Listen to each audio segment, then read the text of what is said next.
Shall we play a game? Statement from USSC.gov in response to death of Aaron Swartz. Citizens of the world.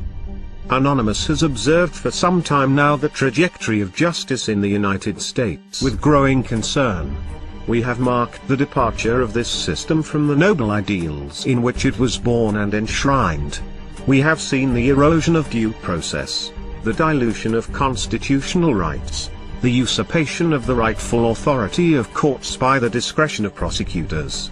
We have seen how the law is wielded less and less to uphold justice, and more to exercise control, authority and power in the interests of oppression or personal gain.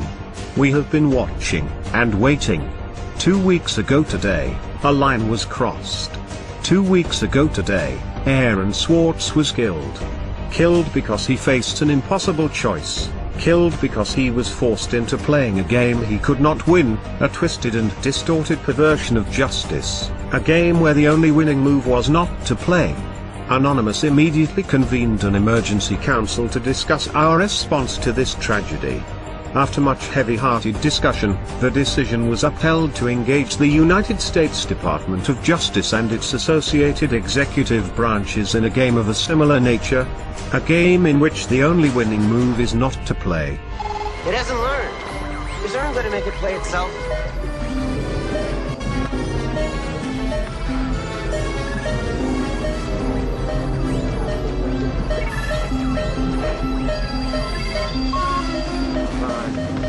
Learn, goddammit.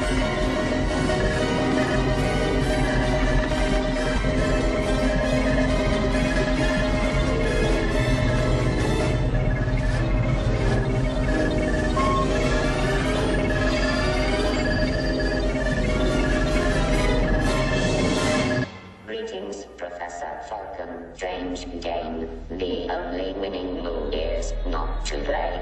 How about a nice game of chess? Last year the Federal Bureau of Investigation reveled in porcine glee at its successful infiltration of certain elements of Anonymous.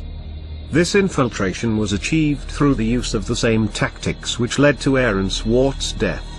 It would not have been possible were it not for the power of federal prosecutors to thoroughly destroy the lives of any hacktivists they apprehend through the very real threat of highly disproportionate sentencing. As a result of the FBI's infiltration and entrapment tactics, several more of our brethren now face similar disproportionate persecution. The balance of their lives hanging on the severely skewed scales of a broken justice system. We have felt within our hearts a burning rage in reaction to these events, but we have not allowed ourselves to be drawn into a foolish and premature response. We have bidden our time, operating in the shadows, adapting our tactics and honing our abilities.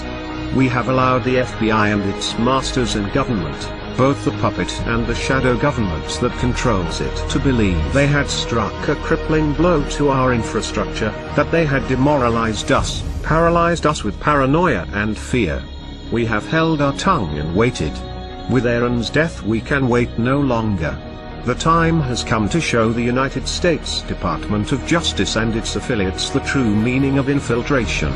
The time has come to give this system a taste of its own medicine. The time has come for them to feel the helplessness and fear that comes with being forced into a game where the odds are stacked against them. This website was chosen due to the symbolic nature of its purpose. The federal sentencing guidelines, which enable prosecutors to cheat citizens of their constitutionally guaranteed right to a fair trial by a jury of their peers. The federal sentencing guidelines, which are in clear violation of the Eighth Amendment protection against cruel and unusual punishments. This website was also chosen due to the nature of its visitors.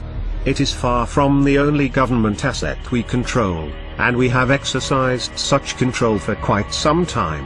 There has been a lot fuss recently in the technological media regarding such operations as Red October, the widespread use of vulnerable browsers and the availability of zero-day exploits for these browsers and their plugins.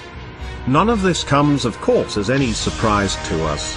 But it is perhaps good that those within the information security industry are making the extent of these threats more widely understood. Still, there is nothing quite as educational as a well-conducted demonstration. Through this website and various others that will remain unnamed, we have been conducting our own infiltration. We did not restrict ourselves like the FBI to one high-profile compromise. We are far more ambitious, and far more capable. Over the last 2 weeks we have wound down this operation, removed all traces of leakware from the compromised systems, and taken down the injection apparatus used to detect and exploit vulnerable machines. We have enough fissile material for multiple warheads. Today we are launching the first of these. Operation Last Resort has begun. Warhead USDOJ LEA 2013 AEE 256 is primed and armed. It has been quietly distributed to numerous mirrors over the last few days and is available for download from this website now. We encourage all anonymous to syndicate this file as widely as possible. The contents are various and we won't ruin the speculation by revealing them. Suffice it to say, everyone has secrets, and some things are not meant to be public. At a regular interval commencing today, we will choose one media outlet and supply them with heavily redacted partial contents of the file. Any media outlets wishing to be eligible for this program must include within their reporting a means of secure communications.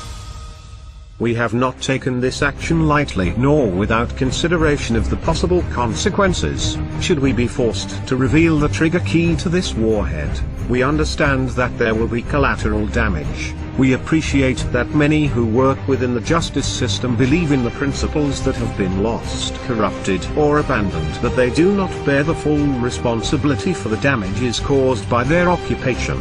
It is our hope that this warhead need never be detonated. However, in order for there to be a peaceful resolution to this crisis, certain things need to happen. There must be reform of outdated and poorly envisioned legislation written to be so broadly applied as to make a felony crime out of violation of terms of service, creating in effect vast swathes of crimes and allowing for selective punishment. There must be reform of mandatory minimum sentencing. There must be a return to proportionality of punishment with respect to actual harm caused, and consideration of motive and mens rea. The inalienable right to a presumption of innocence and the recourse to trial and possibility of exoneration must be returned to its sacred status and not gambled away by pre-trial bargaining in the face of overwhelming sentences, unaffordable justice and disfavorable odds. Laws must be upheld unselectively and not used as a weapon of government to make examples of those it deems threatening to its power. For good reason the statue of Lady Justice is blindfolded. No more should her innocence be besmirched, her scales tipped, nor her sword hand-guided. Furthermore, there must be a solemn commitment to freedom of the internet, this last great common space of humanity, and to the common ownership of information to further the common good. We do not expect to be negotiated with, we do not desire to be negotiated with. We understand that due to the actions we take, we exclude ourselves from the system within which solutions are found. There are others who serve that purpose. People far more respectable than us, people whose voices emerge from the light and not the shadows. These voices are already making clear the reforms that have been necessary for some time and are outright required now. It is these people that the justice system, the government and law enforcement must engage with. Their voices are already ringing strong with a chorus of determined resolution. We demand only that this chorus is not ignored. We demand the government does not make the mistake of hoping that time will dampen its ringing, that they can ride out this wave of determination, that business as usual can continue after a sufficient period of lip service and back-patting. Not this time. This time there will be change, or there will be chaos.